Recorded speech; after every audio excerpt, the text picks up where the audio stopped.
Well, today is truly a great day here in the Commonwealth of Pennsylvania. First, I want to thank legislative leaders both on the Democratic and Republican side of the aisle. Today, what happened here in this building really stands as a testament and a contrast to the chaos and the confusion that we see coming out of Washington, D.C.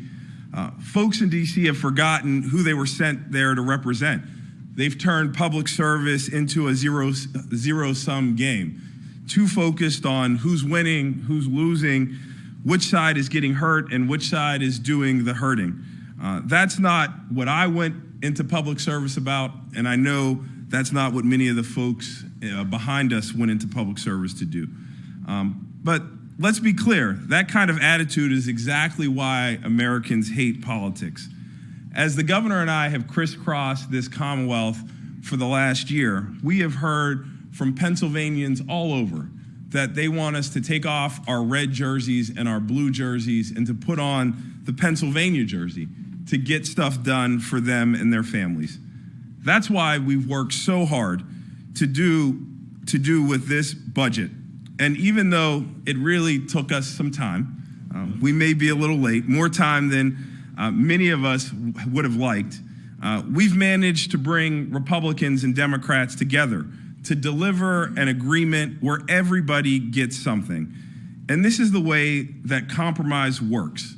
Nobody gets everything that they want. But I want to be clear, Governor Shapiro and I, throughout this process, held true to our values.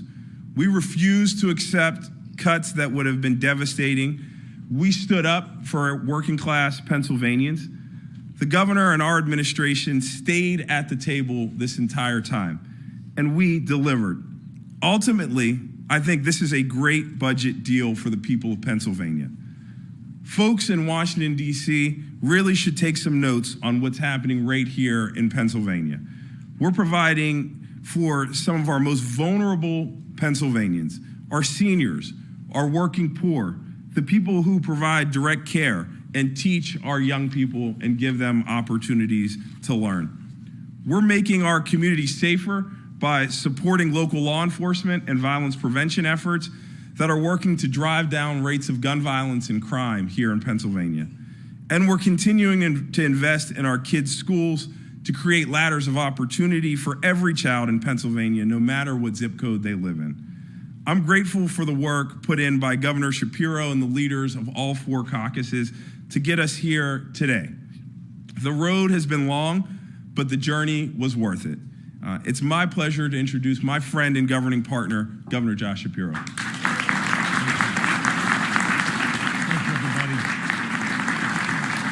Thank you. Thank you, Lieutenant Governor Davis. Today is a good day. Madam Speaker, thank you for joining us today. Leader Bradford, Leader Costa, Chairman Harris, Chairman Hughes, I want to thank you for your steadfast leadership. And I want to thank each and every member of the House and Senate who join us here today, who have fought every single day to get a great budget to my desk, a desk that is over here and we're about to sign in a few moments. I want to thank the members of my cabinet who join us today. Your commitment to excellence, your commitment to the people of Pennsylvania is unparalleled, and I'm so thankful to you. This day, of course, has been a long time coming. I proposed my budget 281 days ago, a budget that was laser focused on continuing the progress we made over the first 2 years of our administration, on fueling Pennsylvania's rise by investing in great schools and creating more opportunity for our children, by expanding our workforce and growing Pennsylvania's economy, by cutting taxes and reducing costs for Pennsylvanians who work so hard. I would have loved to have stood here in this room with all of you on June 30th. But as you know, Pennsylvania is just one of only 3 states in the country with a divided legislature, where a majority of votes in the Republican-led Senate and a majority votes in the Democratic-led House are required to get that budget to my desk. It requires all of us to compromise, to have tough conversations, and ultimately to find common ground. I worked hard all summer and all fall to get the leaders in the General Assembly to come together and hash out their differences. As the Lieutenant Governor said in his remarks, we stayed at the table. We refused to accept inaction. We rejected short-sighted attempts by some on the other side to cut healthcare services and slash critical initiatives, because my top priority has been delivering a budget that makes a meaningful impact on the good people of Pennsylvania. And today, because all of us here held the line and stayed at the table and demanded a serious budget that meets the needs of Pennsylvanians, well, today I'm about to sign into law a budget that delivers for Pennsylvanians and builds on the great progress that we have made. Let me be clear, this is a balanced budget that cuts taxes, that makes critical investments, that protects 100% of Pennsylvania's rainy day fund, and still leaves us with $8 billion in reserves. Let me walk you through what this budget means for the people of Pennsylvania. This budget builds on the progress we've made to be able to deliver better schools and more opportunity for our kids, because I believe every single child deserves the freedom to chart their own course and the opportunity to succeed. And that opportunity starts in our Pennsylvania classrooms. Look at what we've done here together over just the past few years. It's working. As a result of the investments we've made, 778 schools in Pennsylvania have been able to expand mental health services and hire counselors because we made it a priority to protect students' mental health. We served 93 million free breakfasts to Pennsylvania students last year, 11 million more than the year before. Today, there are 3,000 more Pennsylvania students who are enrolled in career and technical education courses. And we're putting more teachers in our classrooms and expanding resources available to our students. Graduation rates in the Commonwealth are finally on the rise. Consumer Affairs now ranks Pennsylvania as one of the top states for a quality public education in the entire country. It's a hell of a lot of progress that we've made together. And this budget builds on all of that. It again increases funding for basic education and special education. It continues that commitment to feeding kids a healthy breakfast. It offers mental health services in our schools and fixes our school infrastructure. And for the third year in a row, this budget also directs more dollars to the schools that need them most through what we call the adequacy formula. In fact, we increased that fund this year by $565 million. And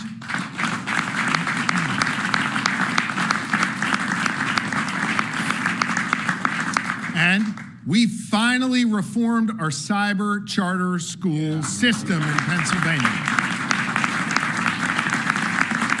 Now listen, if a parent wants to send their child to a cyber school, that's fine. That's their prerogative. But we shouldn't be overfunding them at the expense of Pennsylvania's public schools. This historic reform that we all worked on together will save the Commonwealth $175 million that we can now plow back into our public schools. That's something that Harrisburg's been talking about for years. We got it done, Madam Speaker. At the same time, together, we are increasing funds for FIA grants so more Pennsylvania students can get financial aid and afford to go to college if that's the path they so choose. And for our youngest students, this budget invests in something known as structured literacy, which puts a renewed emphasis on teaching them to read well and training our teachers to teach them how to read effectively. It increases funding for pre-K and early intervention programs, allowing us to hire more pre-K teachers and supporting those kids who need just a little bit more help. This budget also builds on the great progress we've made on workforce development, starting by creating a new initiative to give at least $450 in recruitment or retention bonuses to child care workers all across the Commonwealth of Pennsylvania. You know, today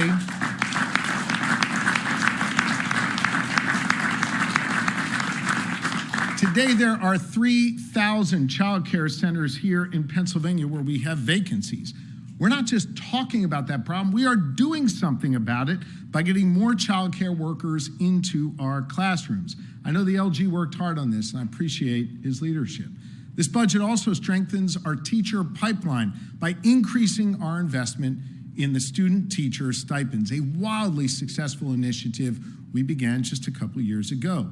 As a result of last year's investment of $20 million, we were able to pay stipends to 2,000 student teachers, putting more teachers in the classrooms with our kids where they belong.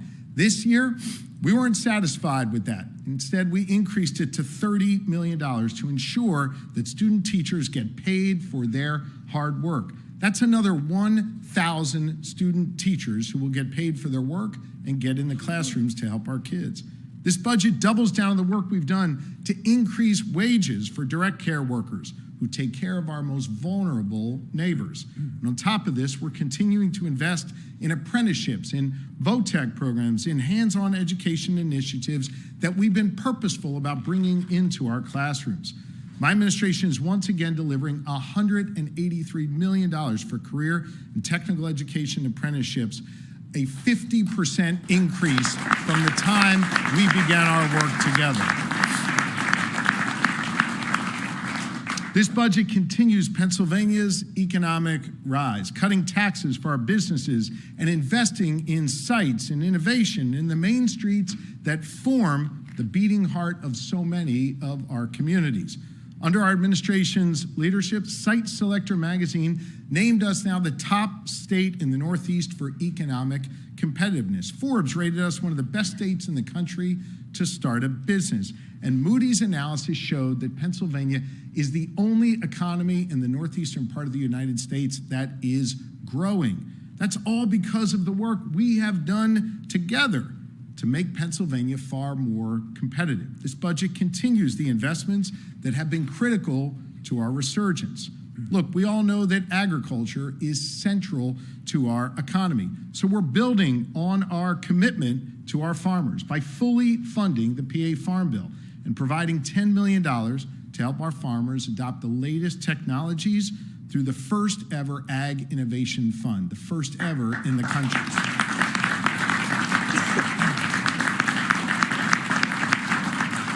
By fully funding the Pennsylvania Farm Bill and providing that money, we're looking out for our farmers. And listen, let's be real. At a time when the federal government is cutting funding for our farmers to feed people, we are strengthening the ties between our farmers and our food banks, providing $11 million more for food security and support for hungry Pennsylvanians.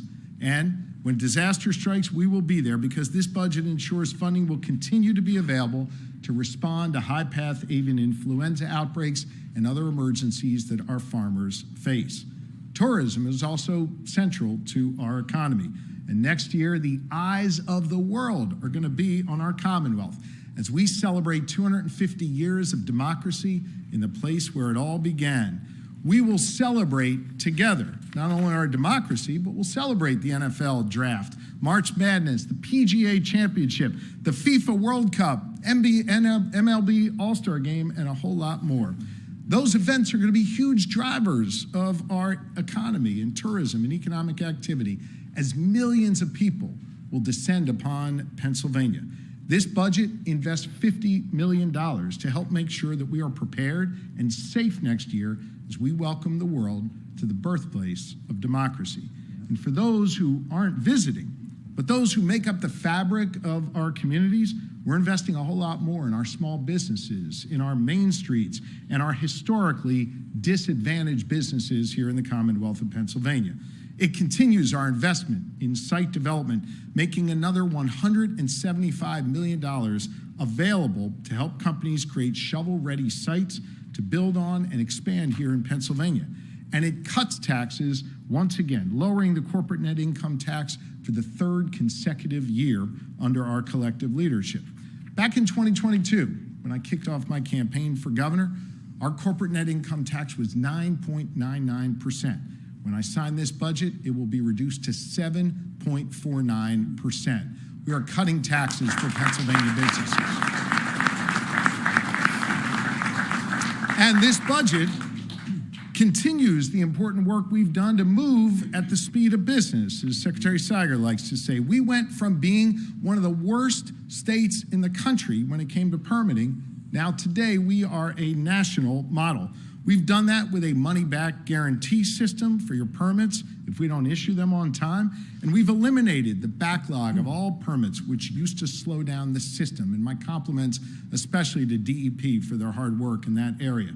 Now this budget builds on the success we've had. It expands DEP's speed program. It codifies part of our Pennsylvania Payback Initiative, and it creates a new public dashboard to be able to track your permits. This budget also delivers $16 million in new funding for more staffing at DEP so we can move even faster and at the same time protect Pennsylvanians' constitutional right to clean air and pure water.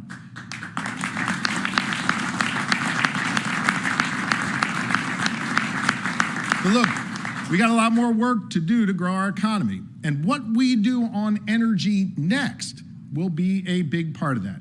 You know, for years, the Republicans who've led the Senate have used Reggie as an excuse to stall substantive conversations about energy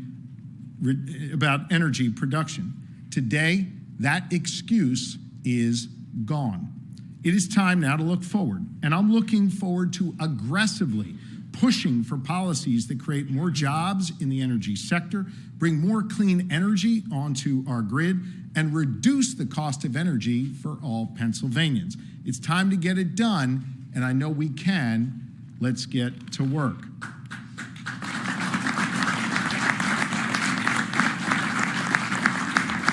Look, cutting costs on energy is just one part of our agenda to reduce the burdens on Pennsylvania's families. Let's be real. Federal policies are driving up people's costs here in Pennsylvania. In my first 2 years working together, we have reduced costs and cut taxes for Pennsylvania seniors, families, and businesses. Together, we delivered the largest targeted tax cut for seniors in nearly 2 decades, resulting in 522,000 seniors across Pennsylvania getting more than $319 million in tax cuts just last year. Together, we worked and tripled the child care and dependent care tax credit. And this year, we are cutting taxes again, helping working folks,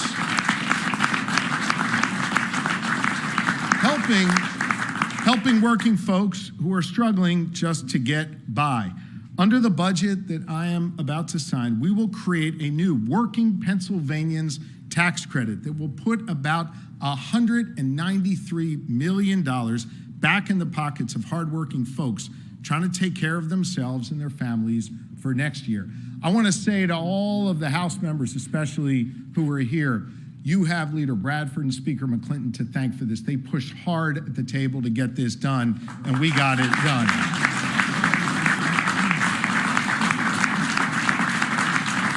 And listen, it was a collective effort, but here's the thing. Folks have been talking about this for years and years and years in this building, but we got it done. This tax credit that, again, goes to people who are working and struggling to get by. It complements an existing federal earned income tax credit. Let me break this down for you and explain how it works. If you're a single mom with 3 kids who makes about $60,000 a year, you could get up to $805 back in your state tax break next year. And 940,000 Pennsylvanians will now qualify for this new tax cut, putting money back in people's pockets, particularly people who are working and trying to get by. This is a big, big deal.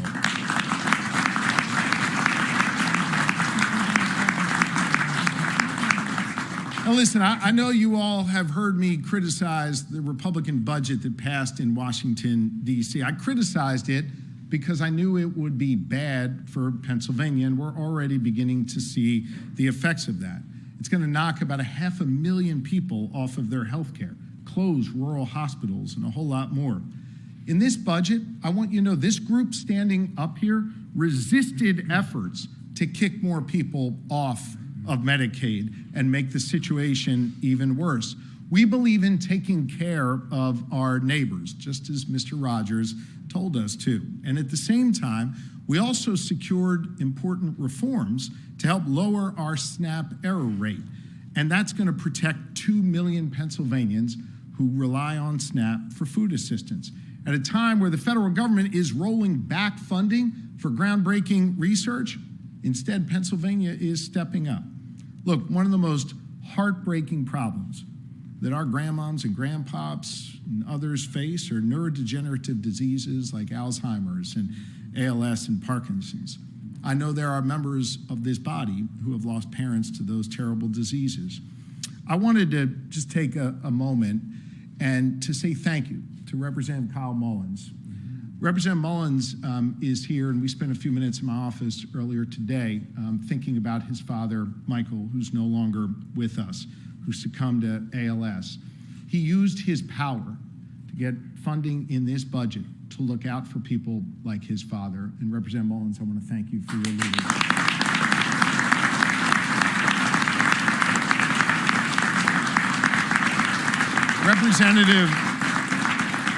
Representative Mullins and Representative Cutler, who lost both of his parents to ALS, fought to make sure that this budget includes $5 million in research grants for research institutions studying these neurodegenerative diseases.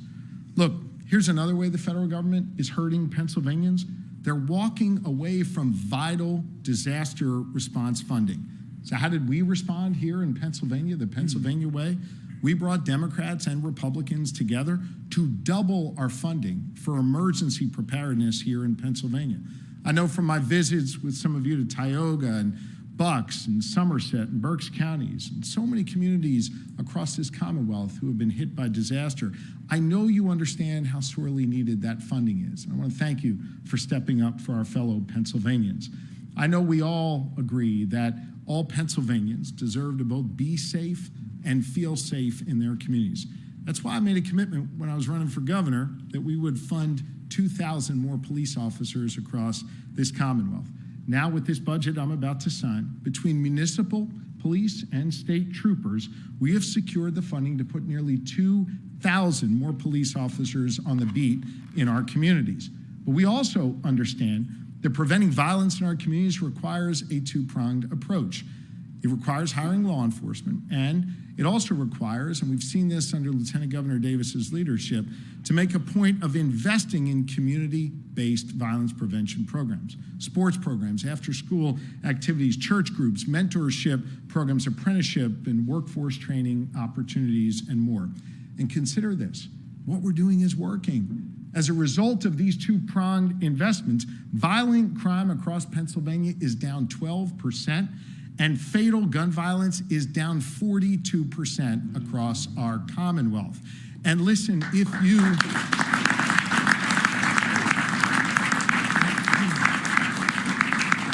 been a victim of crime, I know that even 1% worth of crime is too much. That's why we are not settling. We're going to keep working at this, and we're building on that progress by investing an additional 10% in violence prevention funding in this budget. Look, this budget includes a whole lot of priorities that are close to my heart, the Speaker's heart, and everyone's heart up here. From feeding our neighbors, to helping our kids chart their own course in life, to making sure we create opportunities for workers and students and business owners. But this budget also includes one item that is really personal for me, and that is a $7 million line item representing a $2 million increase in the much needed funding that's been asked for so many years by the Harrisburg Bureau of Fire. Chief Enterline, who I spoke to just a little bit ago, and the firefighters of the Harrisburg Bureau of Fire, well, they were there for me and my family when we needed them most.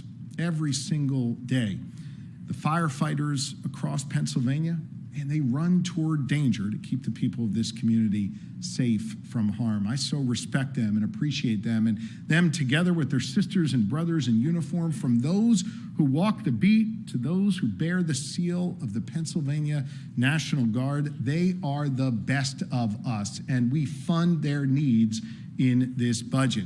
They're all lifted up in this budget.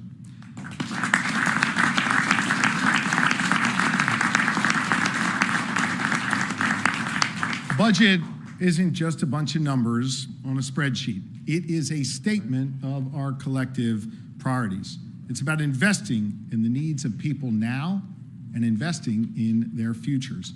It's about finding ways to incorporate the needs of people from all different walks of life in our Commonwealth, rural, urban, and suburban communities alike.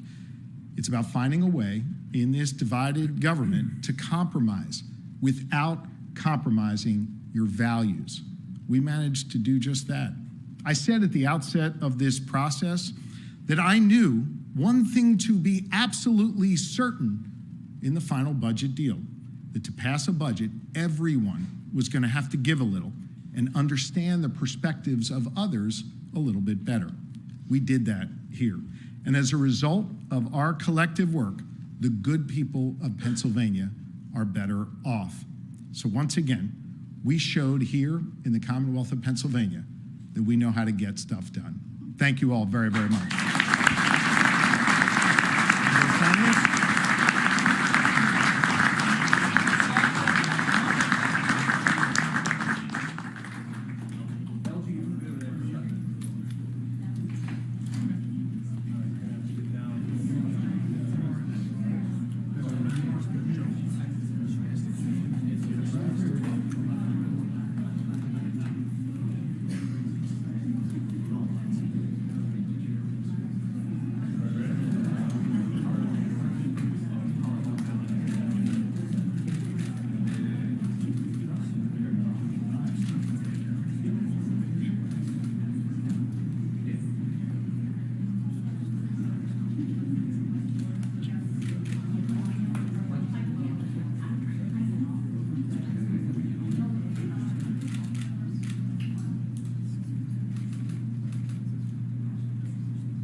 Media here?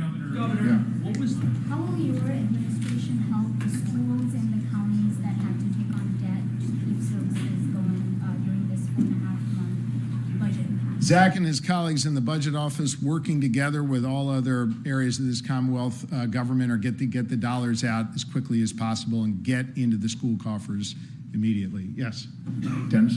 What is the cyber charter reforms that you're talking about? Is it giving state money to districts so they can pay the bill? Because you had talked in your budget of wanting to cap those tuitions. Did we not do that? Can you explain a little bit about what those reforms are? In effect, we believe these cyber charter schools have been taking an amount of money that was not needed for them to operate their schools.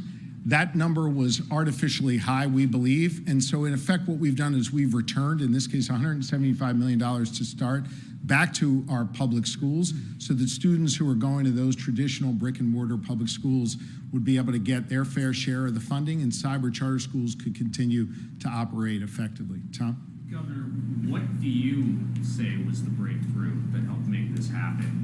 And for everybody who's watching, why did it take so long? We stayed at the table, and we all stood up for the things that mattered most. Look, I could have stood here on June 30th and brought you a budget that looked really different, that didn't have education funding, that didn't focus on our workforce development, that didn't have a tax credit for working families, that didn't fund the needs of our farmers, and a whole lot more.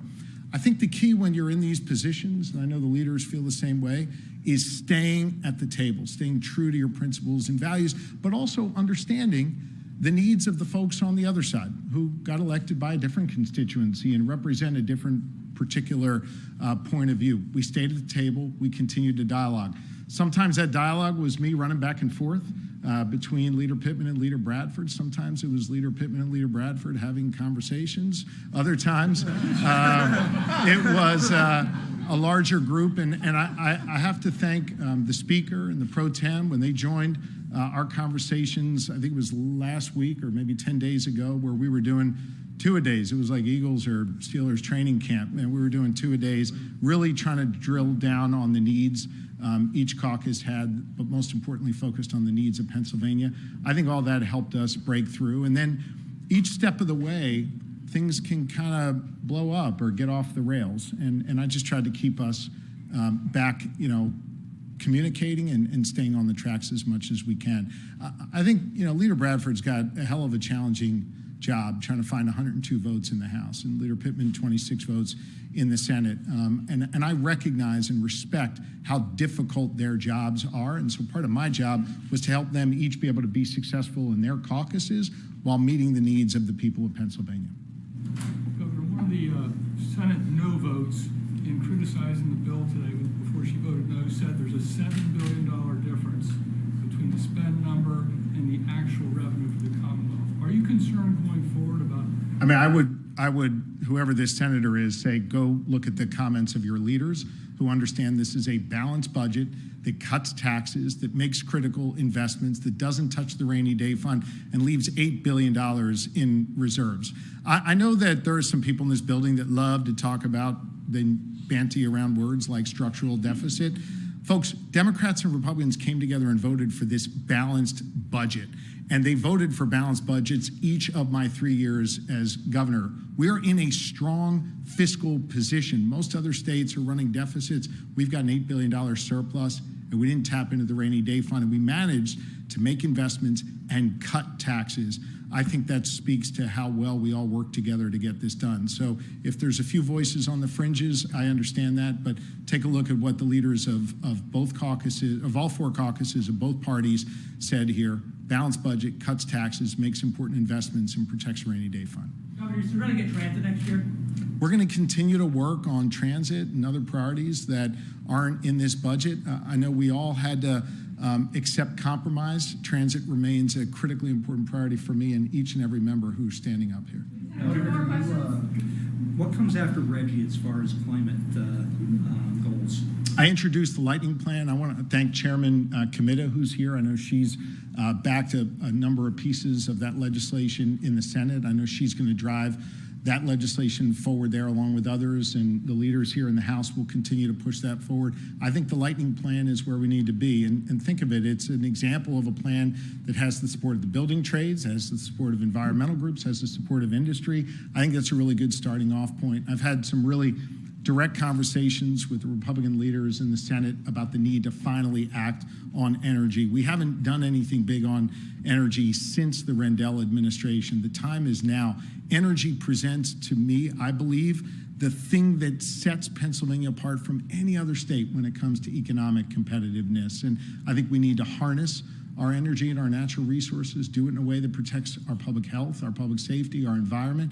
I think we could do all of that and create lots of jobs and bring down the cost of energy for Pennsylvania families and businesses. The time to act is now, and I believe as this budget proves, as the other budgets prove, as our work on criminal justice reform proves, as our work on Sunday hunting proves, and so much more, that we can actually come together and do big things in Pennsylvania, and we're going to continue to do that, and energy should be next. Governor, you mentioned this budget won't necessitate tapping into the rainy day fund. Do you expect to need additional revenue sources next year in order to not? I'm signing this year's budget. How about you give me a minute? It's a balanced budget that sets us on a very, very strong path for the future, and we're going to continue to work in this vein, in a vein that puts money back in people's pockets and makes critically important investments. Thanks, everybody.